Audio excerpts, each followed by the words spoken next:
Times, like, you'll hear, like, oh, well, yeah, she's got this part of, like, if you're doing a group project, well, she's going to take care of this, or he's going to do that. And so there are times when you will be around someone and get misgendered, and there'll be times, like, if your parents are talking to each other, like, well, who's going to pick her up tomorrow from basketball practice? Things like that we don't even think about, because it seems so natural to us. We grew up in a certain way. I mean, for me, like, I was born in the 90s. I grew up and kind of in the early 2000s and stuff, and that it's very different. It's a harder shift for people who have like these like older teachers and stuff. It's really relearning and remaking these new paths in your brain to actually connect to these things. So yeah, it's hard, and it can be really uncomfortable. Shh, you guys shouldn't be talking. It's hard. It can be really uncomfortable. Yeah. So I'm confused. If somebody was non-binary per se, what would be the proper, like you said, like let's pick up she or her from practice? What would you would say what they want to go by, which is normally they, them. So who's going to pick them up? Yes. Like, I don't know, just to add on to that, how do you call a single person they or them? Is that just plural? Well, it's a non-gendered pronoun. So, I mean, when you're walking, say you see someone in the parking lot, and you see someone walking and they have like a weird like hat on or something. You're like, dude, look at their hat. Man, they look really weird. Or, man, their hat's awesome. It's a lot easier to do than we think, because we do that in our everyday language. We say, oh yeah, they're doing this. Or if they're like, oh, what's Susan doing over the weekend? Oh, well, they said that they were going to go to, the movies or something like that. We say these things and we don't really think about it. So it's not so much like a grammatical thing. It's not necessarily about someone being like, worried about their grammar and their speech. Like we talk in very colloquial English, so we are very lax in our English. And sometimes it can be a little difficult, but that's why it's practice. And as the more you practice, the more you do that, the more you close that distance, and the easier it gets. All right, pronoun usage.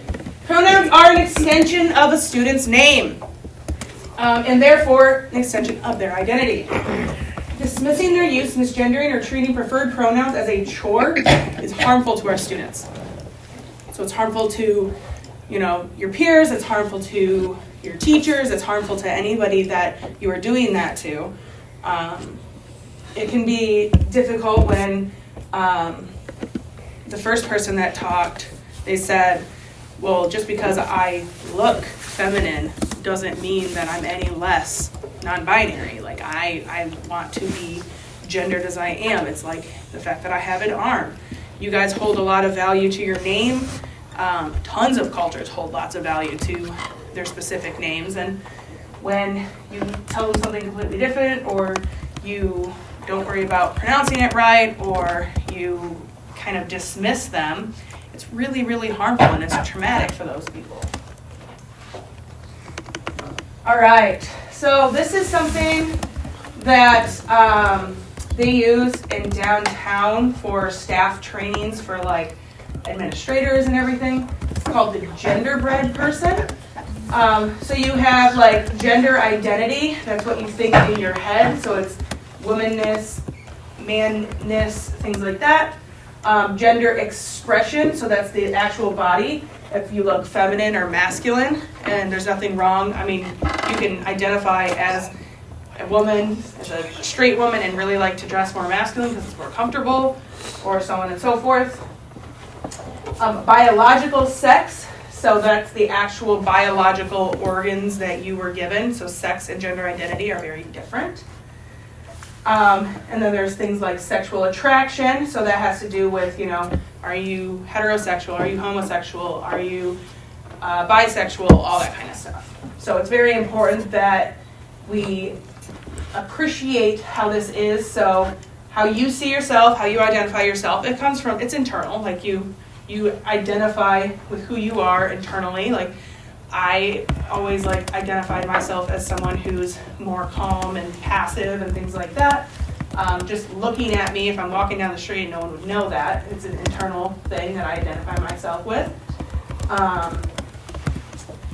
Just because somebody identifies themselves as, like I said, like a woman, they can have the outward expression of a more masculine thing. It doesn't really matter. It's just you have to believe these people when they say, hey, this is how I identify, and you don't try and justify, well, you don't look like that, or I don't see that, or your biological sex is different than that. You just accept that that is who they are, and it's just a matter of respecting them. All right, gender pronouns. So please know that these are not the only pronouns. There are an infinite number of pronouns as we emerge into developing our language. So you have to ask someone about their pronouns. So you have the norm, the objective, possessive, reflective. So she, her, hers, herself, she is speaking, I listen to her, the backpack is hers, so on and so forth. Yes? What does zero mean? How did that come from? How did that come? Honestly, I just want to know, I just go by zero, and I don't know where they got. Yeah, so there's Z, here. Well, let's look it up. I don't know what it is. Wait, will you look up the difference between they and... Yeah. Okay, so it's a gender neutral pronoun. Hold on. Are you winning? I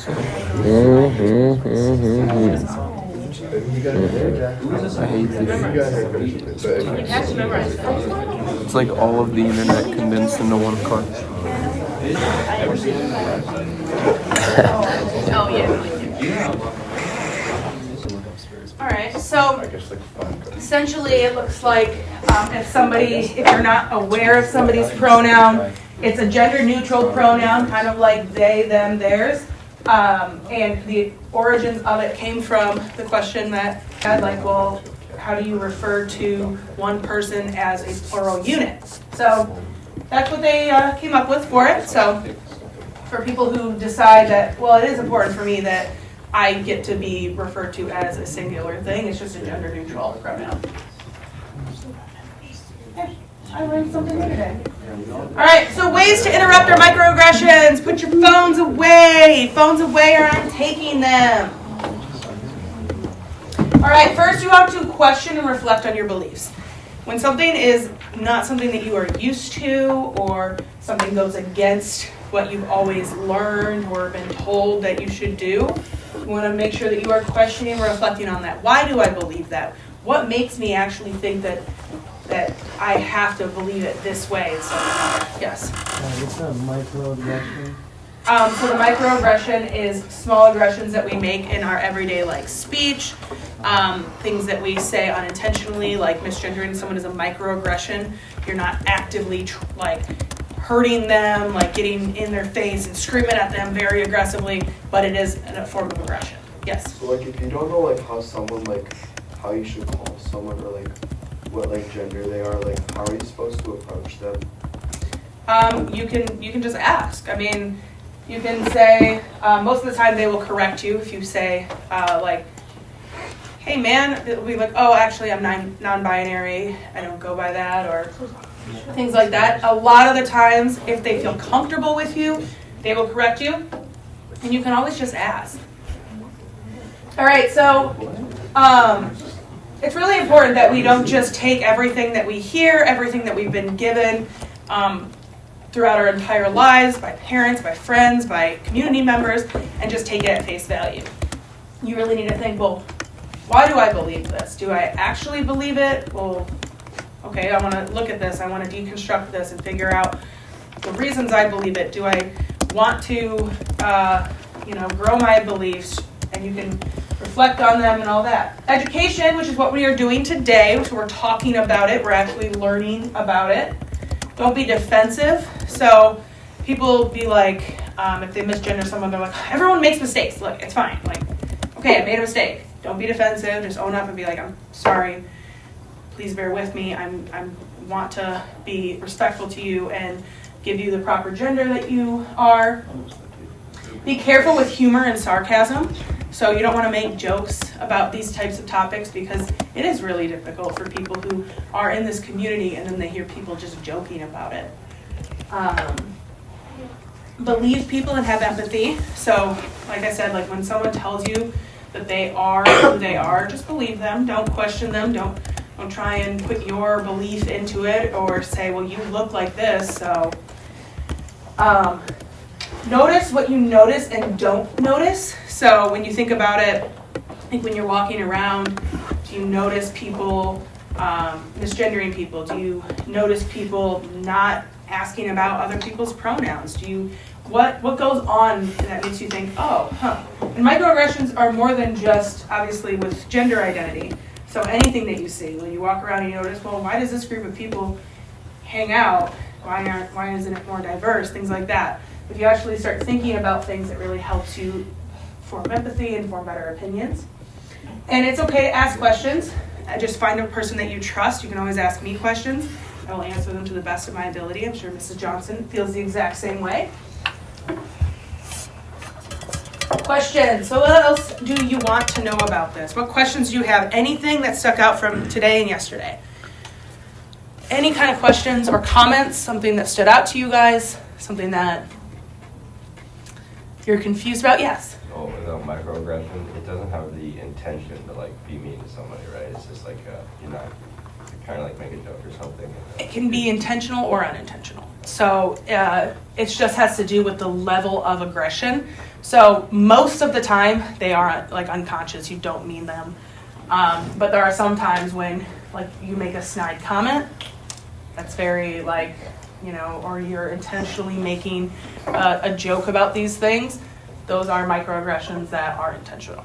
Like you're trying to make fun of something. What else? Something that stood out to people. This is a safe area. Like there's no judgment here, nothing. You guys can ask questions, say something that stuck out to you today or yesterday. Yes? On one of your slides, it said LGBT, but like it didn't include the Q. I was just like curious about that. Yeah, I think it's sexual orientation.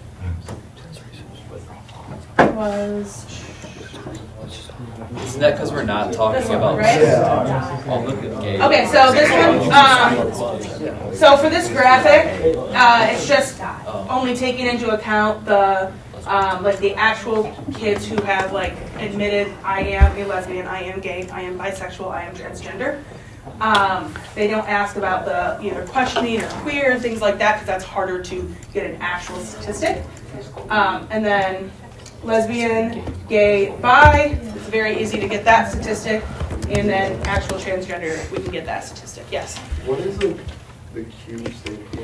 I think it used to stand for queer, but then they changed it to questioning. So if you're questioning your identity, you're questioning how you feel about. I have a question. Yes. So, what's your opinion on transition people and like playing sports for the other gender? Because I honestly like it's an interesting topic because like I know like women swim and stuff like that, and it's just being like dominated by like there's people that are just breaking all the previous records. Yeah. And I personally I don't think it's fair. I mean I don't know, like in your opinion, if you were playing a sport and then a transition person came along and were like, or there was a UFC fighter that almost like killed this woman, just like her face was inflated, and it's just like personally I don't know how that can be fair. I think that the way that we should look at it, I mean, I know a lot of, like my sister-in-law, she was a bodybuilder. So she, and I mean, not like a, you know, a show bodybuilder, like she like can really lift heavy things. And she could definitely beat, you know, like my little brother in a sport, things like that.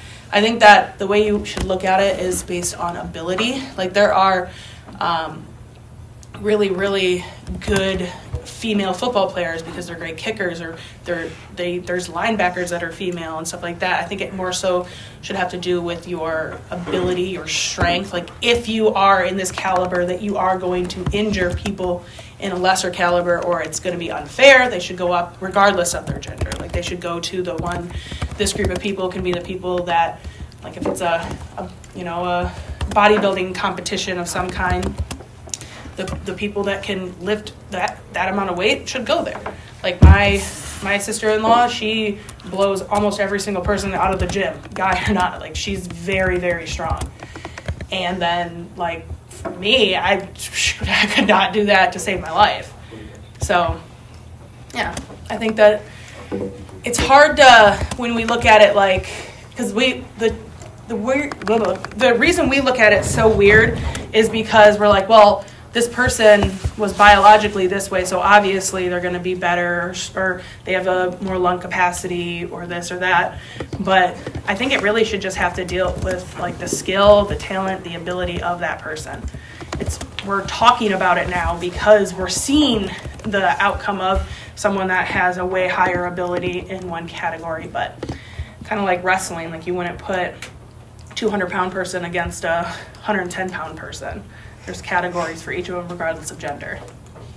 So, yes? So in the video, one of the people said something about being called like dude and stuff like that and how that offends them. Yeah. And I am really bad with names, so I kind of just call everybody dude. So would there be like a term that would be more like gender neutral, or like that you can call anybody? And then you can go after this. That's an interesting question because I call. Shut up. I thought it was Johnson and I got Thank you. So I call all right, bring it back, you guys. So I call people dude, and that's a hard thing that I've had to like stop. When I was going through college, there was a big thing that I would call the group of people guys. I'd be like, all right, guys, come on. Like, let's get back to this. And for me, with the language that I grew up with, that was a gender neutral term for me. I would be like I wouldn't call a girl a guy, but a group of people I would do that. And that's actually because, we have grown up, like even in other languages, if there's 100 women and like one guy, you have to use the masculine like pronoun for the entire group and things like that. So that's just something that we have grown up thinking is okay because we have grown up in a mainly male-dominated society for the vast majority of time. I mean, women just got the right to vote like 100 years ago and things like that, and then still there was tons of issues and stuff like that. So that's just kind of the way that we've normalized things. I don't know what a good gender-neutral thing would be for someone.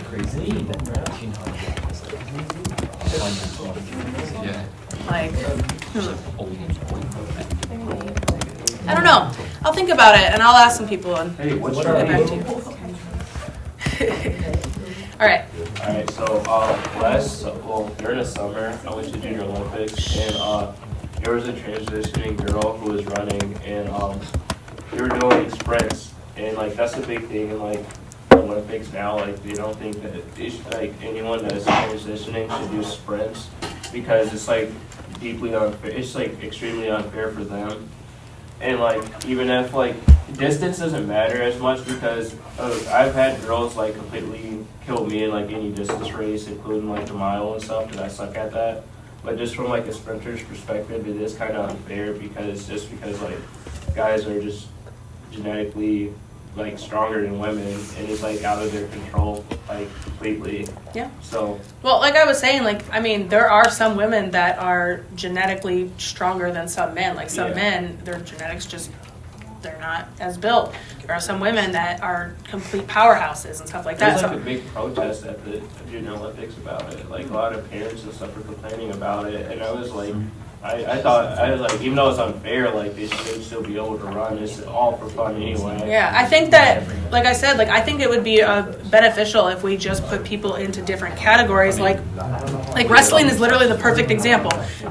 Shh, you guys, wrestling's a great example. I mean, guys and girls both like wrestle each other. It just has to do with your weight and your skill sets. Like where do you fall in that category? And so I think that would be something that the Olympics should think about.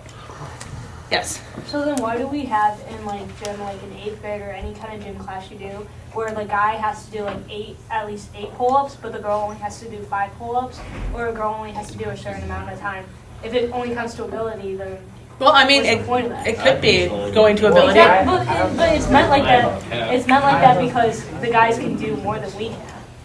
I mean, I know a guy that can't do 1 and a girl that can do like No, I know, 30. but I barely was why- able to do one in middle school. Well, that's the thing is those are things that they need to change. Those are things that we need to think about because it isn't fair. It isn't fair because there is a lot of women that are just going to be able to do that and men aren't. And I just think that it's something that needs to be changed overall. Yes. So, again, adding on to like the idea of wrestling, like I personally know there's some really good girl wrestlers. Like that could easily beat like a lot of guy wrestlers. But when it comes to like Olympic events and like the best of the best, Yeah. typically like the guys when like even in the same weight, the guys would usually beat the girls, even though that they're like really good and would beat like 95% of guys. So I just don't get like, because if one of those guys decided he wanted to be like a 4-time gold medalist, he could just. Yeah, I mean, I honestly think that it should just be with skill level. I went to high school with a girl, her name was Allison Goff, and she blew every single record out, like, just completely. She beat the boys' record. She beat, like, everything. No guy could touch her, even our fastest person and stuff like that.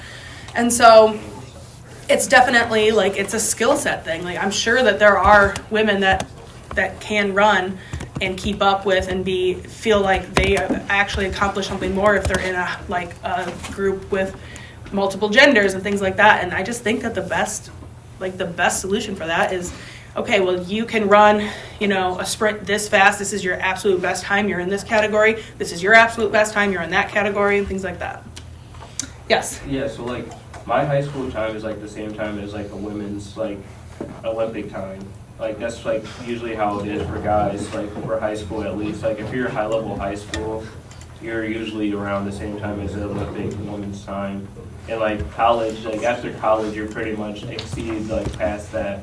So I mean, there is women that are definitely way faster than me because there's people that run like 2 or 3 seconds faster than me. But at the same time, I'm around the same time as them, and I'm not like the most athletically gifted person ever. Yeah, and like I said, I mean, it still all falls under the same thing. Like, if you can run in X amount of time, you're in this category for that. If you're super awesome, like at lifting weights, you can lift this amount of weights, you're definitely going to be in this category because it would be unfair, and that'll kind of open it up to more people being able to participate in things as well. Okay, so what if you don't transition until like after you've gone through like years of training? So like for example, if you're a guy transitioning to a girl and it's already past the point like from when you were a guy that like you were already beating the girls' records and then you transition to a girl, how like I don't really know. How does that work? I mean, honestly, this is like a new thing that our society is having to deal with. We're having to ask these questions. We're having to try and figure this stuff out. And I think that the only real solution is going to be to do away with, gendered sports. So, okay, well, you have to be in the girl stuff because you're a girl, or you identify as a girl. You have to be in the boy stuff because you're a boy or identify as a boy. And you say, let's do it and split it up by skill level. Yeah, but see, some sports it's just not going to be like boxing and like UFC fighting MMA is just not going to be able to happen. Yeah, I mean, I'm sure that there are some female boxers that could beat male boxers. Right, but then when you're trimming it down to the best of the best, like I said, like this male UFC fighter almost killed this. Well, yeah. So if someone has that skill set, so if say you transitioned and you are so far above the caliber of the other women, you're going to go into the next caliber, which might have more men in it, might have all men in it, And women that really, really, really think that they can get that way, they can practice, they can train, they can do all that stuff.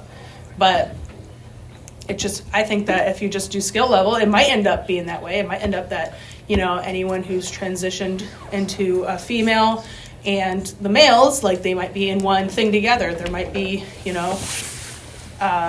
people that were female transitioned to male and they're going to be in with the females and things like that.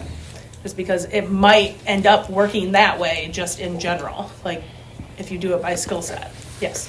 I feel like if we didn't have gendered sports, it'd be like, let's say you're like the best of the best and you're a girl, and then we stop having gendered sports, and then you're not the best anymore, and you can't compete at the highest level, then I feel like you'd lose interest, and it would like lose a lot of interest in sports for people, or for girls at least too. Yeah, 100%, and that's totally valid. And those are the kind of questions that our society is asking. We're trying to figure out, like, what are we supposed to do? Like, how are we supposed to navigate this stuff? It's hard for us, and it's something that we haven't necessarily figured out the ethics of things like sports. That's something that is definitely up in the air.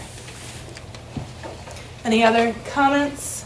Would there be, like, wouldn't it also be kind of, I guess, just not as nice, I guess, to, like, because, for instance, if you're doing it by, like, skill level, and, like, the best of the best are at the top, and, like, it goes down from there. But what if, like, in certain sports, like, for deadlifting, for example, like, the highest male deadlift is 1,104 pounds, and the highest females is, like, 600 and something. But, like, if you were to go down judging on that, would it make it just a male-only sport in general? I mean, it would just be different categories of it, I would think, but I don't know. Yes. Let's say, like, I, like, want to, like, commit somewhere, and, like, let's say, like, everybody's like, you're not going for your, for the guys team, and guess, like, I transition to become a girl. How would that, like, work? Like, because, like, if I sign, like, my letter of intent, and then I have, like, a transition, and I still, like part of the school, like, how does that, like, work? Hold on, you guys. You shouldn't be talking. So, for the people that transition, they're not doing it because, they wanted to play a sport at Yale and couldn't get in with the guys' sport and stuff like that. So that's usually not going to be like a huge concern. But you're asking if you sign with them and then you transition? Yeah, and then you, like, all of a sudden, like, change your mind and you're like, no, like, I just want to be like a guy. Okay. Well, I mean, there's probably a bunch of legal things that the school has to do. I mean, I know that public schools, it's illegal for teachers to misgender, like, a kid. Like, I can't do that. Illegal? Regardless of anyone's opinion, they have to go with the gender because that's the law. Well, no, if it's an accident, I mean, but if you're, it's illegal for you to sit there and say, I'm not doing that. So I'm guessing that there's a lot of stuff that goes into that. If your skill level's the same, they might want you to still play on that team, or they might put you down to like, if you're like, well, I don't want to play with, guys, I want to play with the females. It'd be you do it. I was gonna say, like, isn't it like the same thing for, like, age groups in sports? Like, if everyone is playing in the same age group and you have people who are a lot older going against younger kids, it's like the younger kids wouldn't play, right? And it's like, it's obvious that the older kids would dominate. Yeah. And I feel like everyone would be against that. Yeah, so I think that, like, I just think that, like, expanding the way that we have for our categories of sports would be good. I mean, yes, we separate it by age up until, like, college and the pros and things like that. But I don't know. It's something that, that society hasn't figured out yet. But these are all really good questions to ask because they bring up really good talking points. They bring up ways, they're like, oh, I didn't think about that, or trying to work out the kinks in something that we have no idea. We've never dealt with this. Yeah. What time are we at here? 7 minutes. Okay. All right. Well, the rest of the hour is yours. Terrible class. No. Yeah. Literally just the internet formed in class.